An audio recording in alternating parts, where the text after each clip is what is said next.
এখন বামপন্থী বন্ধুরাও এখন দেখছি ওরা তৃণমূল বলতে বিজেপির কাছ থেকে টাকা নিয়েছে, এখন আমার বামপন্থী কিছু বন্ধু বলছে নাকি তৃণমূলের কাছ থেকে টাকা নিয়েছে। এটা তো মার্কেট।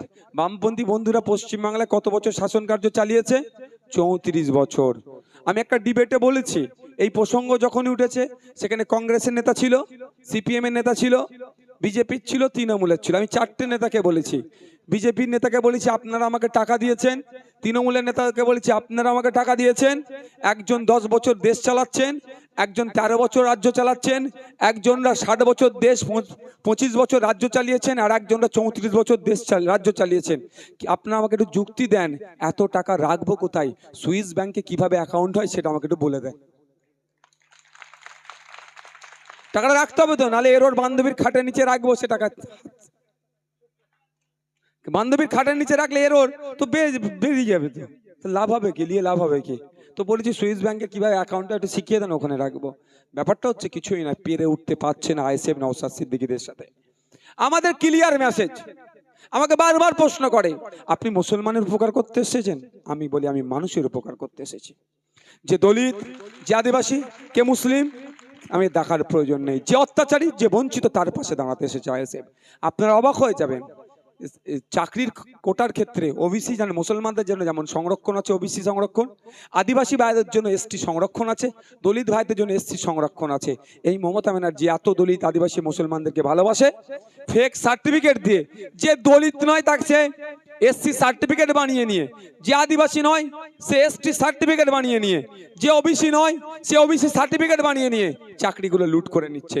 আমি যখন বিধানসভায় মন্ত্রীকে প্রশ্ন করছি, মন্ত্রী বিধানসভার সমস্ত বিধায়কদের দিকে একবার করে এরকম ঘুরে নিয়ে বলছে পরে উত্তরটা দিয়ে দেবো।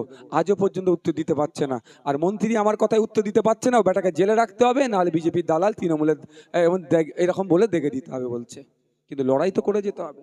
সমস্যাটা হচ্ছে আপনাদের বুঝতে হবে, যখন আমরা মূল মুদ্দা নিয়ে লড়াই করছি, আমাদের সাথে তর্কে পেরে উঠতে পারছে না, তখন আমাদেরকে দেখে দিতে চাইছে। তবে এই বাজার আমি এখান থেকে দাঁড়িয়ে একটা কথা বলতে পারি, আপনারা মাসতিকের পর থেকে যদি কেউ কানাঘুষা করে ও বিজেপির থেকে টাকা নিয়েছে, ও তৃণমূলের থেকে টাকা নিয়েছে, আমি অন স্টেজ বলে যাচ্ছি, বিজেপি তৃণমূল যদি আমাকে টাকা দেয় আমি প্রকাশ্য টাকা নেব। অন স্টেজ আমি বলে যাচ্ছি। তবে একটা আমি উপকার করব, যে বন্ধু আমার টাকার ব্যবস্থা করে দেবে, সেই বন্ধু যদি আমাকে 100 টাকার কোনো বামের বন্ধু আমাকে টাকার ব্যবস্থা করে দেয়, 100 টাকা যদি কোনো আমার তৃণমূলের বন্ধু আমাকে ব্যবস্থা করে দেয়, সেই বন্ধুকে আমি খুশি হয়ে 90 টাকা ফেরত দিয়ে দেবো। মাত্র 10 টাকা, মাত্র 10% টাকা আমি পার্টি চালানোর জন্য রাখবো। তার ব্যবস্থা করতে বলুন। আজকের পর থেকে যদি কেউ এই ধরনের কথা বলে, কি বলবেন? ভাই ওসব কথা ডায়লগ বাজি করে লাভ নাই, ডায়লগ বাজি করে লাভ নাই। তুই 100 টাকার ব্যবস্থা করলে 90 টাকা তোকে দিয়ে দেবে, 10 টাকা ভাইজান পার্টি চালানোর জন্য রাখবে। ব্যবস্থা কর, আমরা পার্টি চালাতে পারছি না, আমাদের অবস্থা খারাপ হয়ে যাচ্ছে, ব্যবস্থা কর। পারবেন তো বলতে? শুধু মানুষকে দেখে দেওয়া হচ্ছে, মানুষের তর্কে বিতর্কে পারছে না, মিথ্যা ভাবে প্রচার করে মানুষের সম্পর্কে বাজে করা।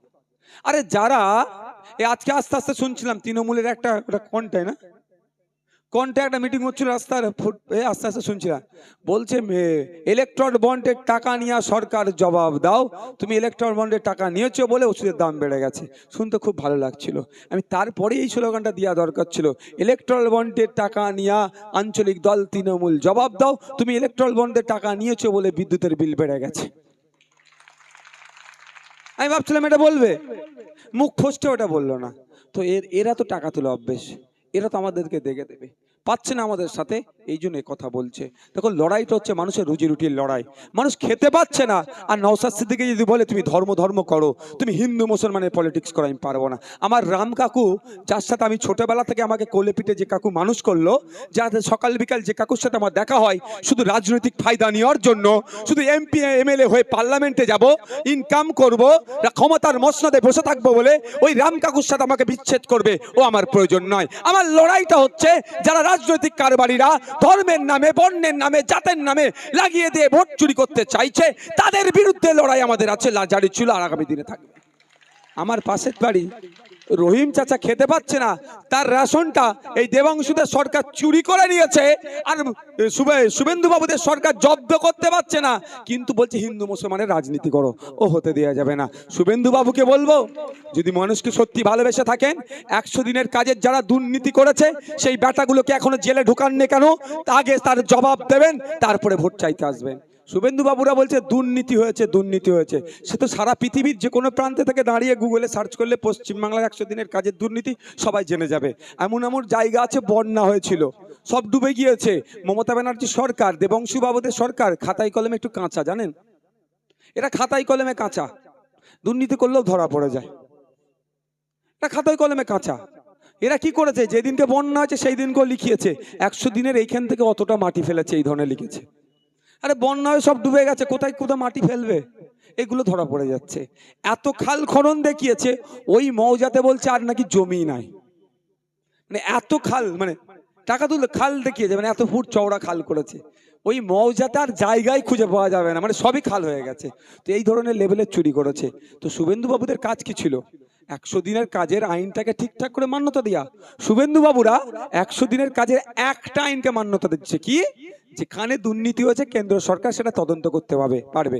2019 সালের পর থেকে দুর্নীতি হয়েছে, এখনো পর্যন্ত তদন্ত হলো না। কেন টাকাটা আটকে রেখেছে? সেটাও নোংরা রাজনীতি করছে। 100 দিনের কাজের টাকার কথা আমি আপনাদের বলে যাই, এখানে আপনাদের এটা একটু শুনতে চান কি ভাই? শুনতে চান?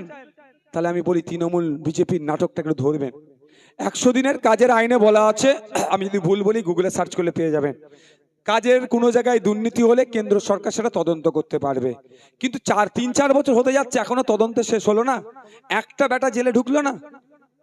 ওই 100 দিনের কাজের আইনে বলা আছে, যে কাজ করেছে কাজের 15 দিনের মধ্যে তার টাকা বুঝিয়ে দিতে হবে।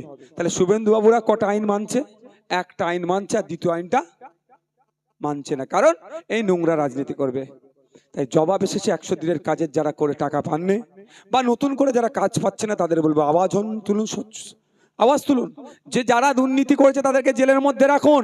আজ যদি জেলের মধ্যে রাখতে না পারেন, আইএসএফ কে বলুন, আইএসএফ ধরে হাওড়াতে নিয়ে গিয়ে চালু ডাব্বাই তুলে দিল্লি পাঠাবে, দিল্লির তিহারে তাদেরকে রাখুন।